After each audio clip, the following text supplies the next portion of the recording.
Imagine this. A pretty violent armed robbery goes down, and then less than 3 hours later, the police have a suspect in handcuffs. It really sounds like something straight out of a movie, doesn't it? Well, today we're going to dive into a real-life case from Battambang Province that shows exactly how police can pull something like that off. So, that's the big question, right? How did they do it? This isn't just about closing a case. It's about the incredible speed and, frankly, the precision of the police response. We're going to break down the timeline, we're going to look at the tactics, and really see what made this whole capture possible. All right, so let's set the scene. The date is February 16th, 2026, and the time is exactly 8:48 p.m. For one young man in Battambang, this was the exact moment his night turned into an absolute nightmare. And for the police, it was the start of a serious race against the clock. Okay, let's get into the crime itself. This wasn't some simple snatch and grab. No, this was a calculated and pretty violent attack on a rural road, and the whole thing happened incredibly fast. So here's the setup for you. We're in a place called Kruo's Village. You've got a 23-year-old named Lek Lai, he's just riding his motorcycle, and then bam, he's ambushed by a whole gang, 6 men. They're on bikes, they're armed with knives, and he is completely surrounded. Now check this out. The gang is literally chasing him down, knife drawn. Lek Lai, he knows he's in serious trouble. And in a split second, he makes a life-saving decision. He just dumps his bike and makes a run for the nearest house to get help. He actually got away with just minor injuries, which is pretty incredible considering the circumstances. The thieves, of course, they just grab his bike and take off. And this is what they were after, a black 2026 Honda Dream. But this motorcycle isn't just stolen property anymore. It's now the absolute key to the entire investigation. Everything from this point on hinges on finding this specific bike. So, the victim is safe, but that clock is ticking. The moment the report comes in, the police response is, well, it's unlike anything you'd expect. It's fast, it's super coordinated, and the orders are coming from the highest levels of command. And this is where things get really interesting. I mean, look at this chain of command. The order to catch these guys came from the very top, the National Police Chief himself. That order went straight down to the provincial commissioner, who then immediately deployed the local district inspector's team. No red tape, no delays, just a direct line of action.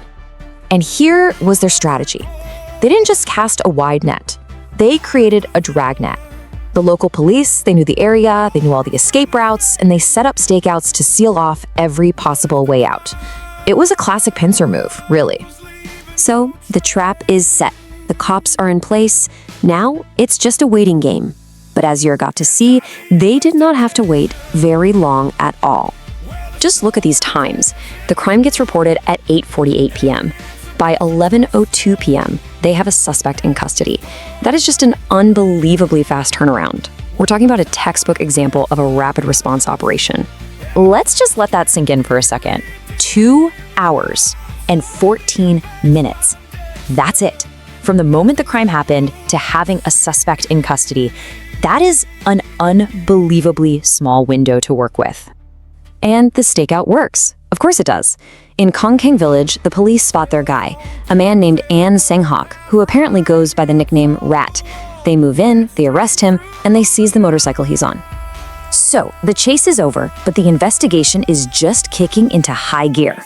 With a suspect in the interrogation room, the police are now looking to connect all the dots. And as it turns out, the suspect is, well, let's just say he's more than willing to help them do it. Under questioning, Rat sings like a canary. He gives them a full confession, lays out the whole crime. He admits he was part of the gang that used a knife to chase down the victim and steal his motorcycle. Case closed on that front. Okay, so with Rat's confession in hand, the police now know who the other 5 guys are. They move in to make the arrests, but it's too late. The rest of the gang has already vanished, skipped town. But the police didn't come away empty-handed. Not at all. Check out the evidence they did recover. First off, they got the victim's stolen Honda Dream back, a huge win. Then, they found 2 of the gang's bikes. One still has its plates, but look at the other one. It's been stripped down. That's a classic move, right? Make a getaway vehicle completely untraceable. All right, so they've got one suspect in custody, they've got a confession, and they've got a pile of evidence. So what happens now? Where does the case go from here? Well, it's what's called a procedural handover. And the best way to think about it is like a relay race, you know? The local police, they did the initial legwork, the chase, the arrest, the first investigation. Now they hand off the baton, which is the case file, to the provincial specialized office. And that office will run the next leg of the race, the formal legal proceedings. So, look, the police pulled off an incredible feat of speed and efficiency here. But the job isn't done. One suspect is caught, but 5 are still out there. And that's the real question now, isn't it? Can the police keep up this momentum and bring the rest of this gang to justice?